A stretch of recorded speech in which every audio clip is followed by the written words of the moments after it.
Assalamualaikum warahmatullahi wabarakatuh. Halo teman-teman semuanya. Perkenalkan, kami dari kelompok 15 yang beranggotakan saya Nurilika Hidayah, yang kedua ada Rosalia, dan yang ketiga ada Trinul Aini.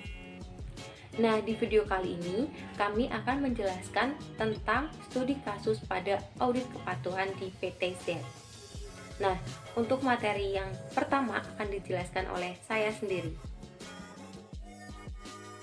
Nah, apa sih itu audit kepatuhan? Jadi, audit kepatuhan merupakan suatu penilaian independen terhadap apakah suatu pokok bahasan tertentu sudah sesuai dengan otoritas yang berlaku yang diidentifikasikan oleh kriteria tertentu. Di dalam melaksanakan audit kepatuhan, auditor mencari material penyimpangan atau penyimpangan dari kriteria yang telah ditetapkan yang didasarkan pada hukum dan peraturan, prinsip manajemen keuangan yang baik atau kepatutan.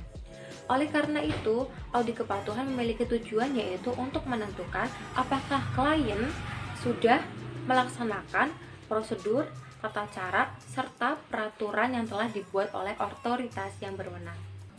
Nah, untuk yang selanjutnya di sini saya akan menceritakan tentang kasus pelanggaran yang terjadi pada audit kepatuhan. Jadi, pada tahun 2011, Badan Pemeriksa Keuangan Republik Indonesia menemukan adanya pelanggaran atau kecurangan yang dilakukan oleh PTJ setelah diperiksanya audit atas laporan keuangan PTJ. Nah, dalam kasus ini, Badan Pemeriksa Keuangan menemukan 4 kecurangan atau pelanggaran yang dilakukan oleh PTJ. Yang pertama yaitu adanya pembentukan dana pengembangan jaminan hari tua atau yang sering disebut dengan JHT sebesar 7,24 triliun rupiah yang tidak sesuai dengan peraturan pemerintah nomor 22 tahun 2004 tentang pengelolaan dan investasi dana program jaminan sosial tenaga kerja. Nah, untuk kasus pelanggaran yang kedua yaitu PTJ kehilangan potensi penerimaan atau iuran karena terdapat penerapan tarif program yang tidak sesuai dengan ketentuan sebesar 36,5 miliar rupiah. Untuk kasus pelanggaran yang ketiga yaitu di mana PTJ belum menyelesaikan aset X investasi bermasalah, dalam hal ini tanah X jaminan medium term notes atau MTN PTA senilai 72,25 miliar rupiah dan aset X jaminan MTB PTB. Nah, pelanggaran yang keempat yaitu terdapat beberapa kelemahan dalam pemantauan piutang hasil investasi.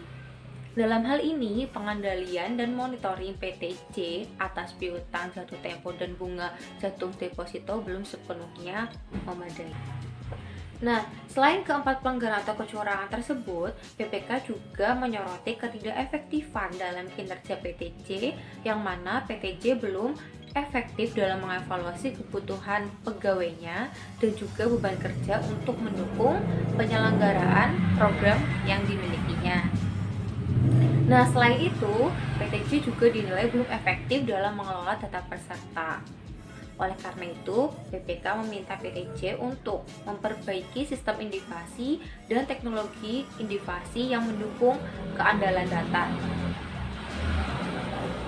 BPK juga menilai bahwa PTJ ini belum efektif dalam melakukan perluasan dan pembinaan kepesertaan dan belum efektif dalam memberikan perlindungan dengan pembayaran program jaminan hari tua kepada 1,02 juta pensiun dengan nilai 1,86 triliun rupiah.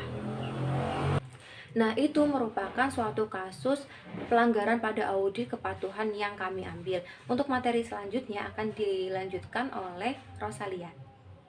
Selanjutnya, saya Rosalia Ika akan menjelaskan materi mengenai pengertian Good Corporate Governance, tujuan dan manfaat Good Corporate Governance, dan prinsip-prinsip Good Corporate Governance.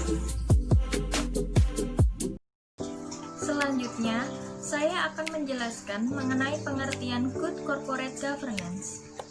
Good Corporate Governance merupakan suatu sistem yang mengatur dan mengendalikan perusahaan untuk mendapatkan nilai tambah bagi para pemangku kepentingan atau stakeholders, Hal ini dikarenakan good corporate governance dapat mendorong terciptanya pola kerja manajemen perusahaan yang bersih, transparan, dan profesional. Berikut merupakan tujuan dan manfaat dari penerapan sistem good corporate governance. Ada 5 tujuan dari penerapan sistem good corporate governance. Yang pertama yaitu untuk meningkatkan nilai tambah bagi para pemangku kepentingan atau stakeholders. Yang kedua yaitu untuk memastikan bahwa sasaran yang ditetapkan oleh perusahaan telah berjalan dengan baik dan tepat. Yang ketiga yaitu untuk memastikan bahwa aktiva perusahaan telah dijaga dengan baik. Yang keempat yaitu untuk memastikan bahwa praktik-praktik usaha telah dijalankan secara sehat. Yang kelima yaitu kegiatan-kegiatan perusahaan telah dijalankan secara transparan. Adapun manfaat dari penerapan good corporate governance yaitu meningkatkan produktivitas dan efisiensi usaha, kemudian meningkatkan kemampuan operasional perusahaan dan pertanggungjawaban kepada publik, serta memperkecil praktik korupsi, kolusi, nepotisme, dan konflik kepentingan yang lain.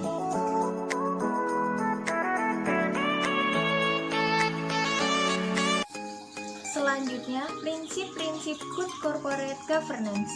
Dalam kasus yang menimpa PTJ, diketahui bahwa PTJ telah melanggar prinsip-prinsip good corporate governance.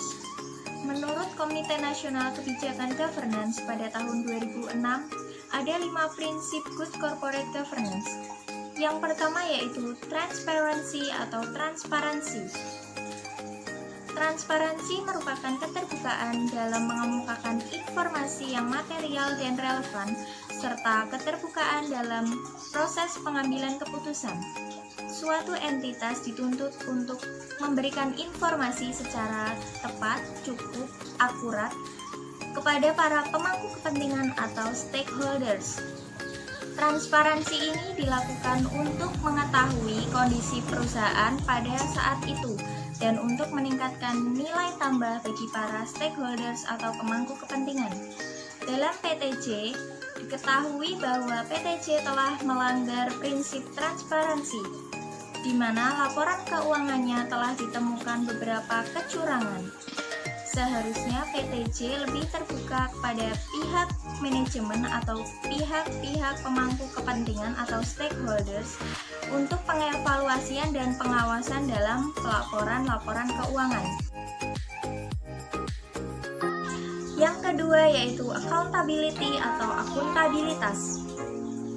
Akuntabilitas merupakan suatu kejelasan fungsi dan pelaksanaan pertanggungjawaban tata kelola perusahaan agar berjalan secara efektif. Bila prinsip akuntabilitas ini berjalan secara efektif, maka perusahaan dapat terhindar dari urgency problem atau benturan kepentingan. Perusahaan harus mempertanggungjawabkan kinerjanya secara transparan dan wajar. Untuk itu, suatu perusahaan harus dikelola dengan benar, terukur, serta sesuai dengan kemampuan dengan memperhatikan kepentingan para stakeholders. Dalam kasus PTJ, diketahui PTJ telah melanggar prinsip akuntabilitas ini, di mana laporan keuangan disajikan secara tidak wajar. Hal ini menyebabkan PTJ banyak kehilangan arus kas masuk atau penerimaan kas yang entah kemana keberadaannya. Oleh karena itu, pihak manajemen atau pihak keuangan PTJ harus mempertanggungjawabkan laporan keuangan yang telah ia buat. Selanjutnya akan dijelaskan oleh teman saya, Tri Nur Aini. Baik, saya Trinor Aini 7211418084 akan melanjutkan penjelasannya. Yang selanjutnya ada responsibility. Nah, responsibility ini adalah kesesuaian atau kepatuhan pengelolaan perusahaan terhadap prinsip korporasi yang sehat serta peraturan perundang-undangan yang berlaku. Termasuk yang berkaitan dengan satu, masalah pajak, dan yang kedua, hubungan industrial, yang ketiga, perlindungan lingkungan hidup, yang keempat, yaitu keselamatan kerja, yang kelima, ada standar penggajian, dan yang terakhir, ada persaingan yang sehat. Responsibility artinya pertanggungjawaban. Para pengelola perusahaan wajib memberikan pertanggungjawaban atas semua tindakan yang dilakukan dalam penerapan good corporate governance kepada para pemangku kepentingan sebagai wujud kepercayaan dari para pemangku kepentingan tersebut atau stakeholder.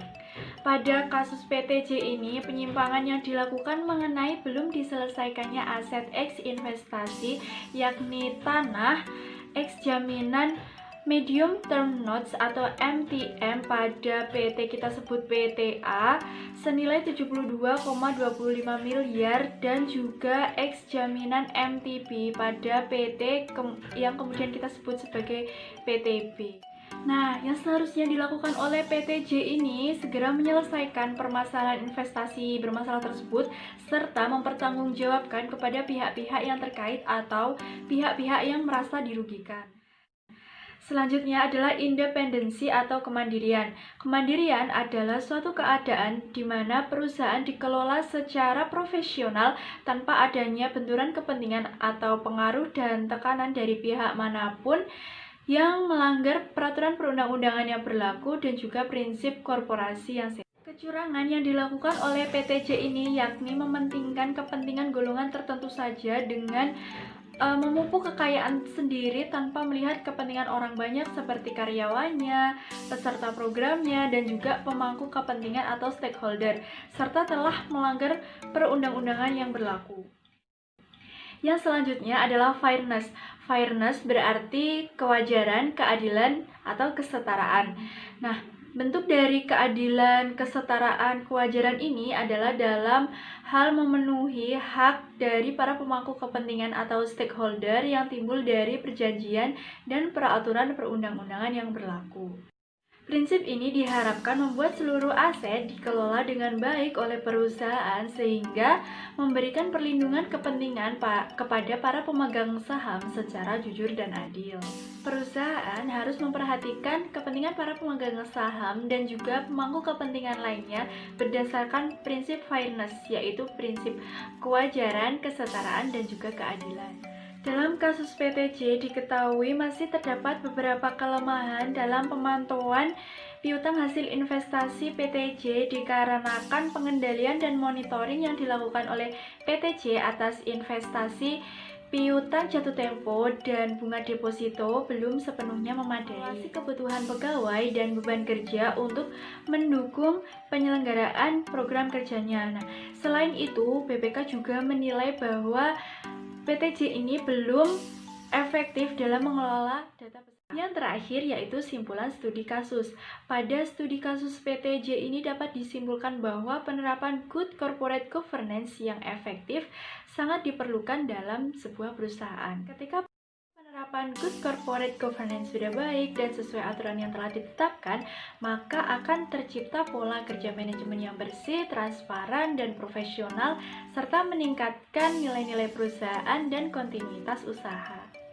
Penerapan good corporate governance atau GCG yang efektif juga dapat meminimalisir terjadinya kecurangan, penyimpangan, atau ketidakpatuhan yang dilakukan oleh entitas yang bersangkutan yang dapat merugikan berbagai pihak. Dalam kasus ini, PTJ terbukti memiliki sistem Good Corporate Governance atau GCG yang buruk dengan terkuaknya beberapa penyimpangan yang telah ditemukan oleh BPK Republik Indonesia.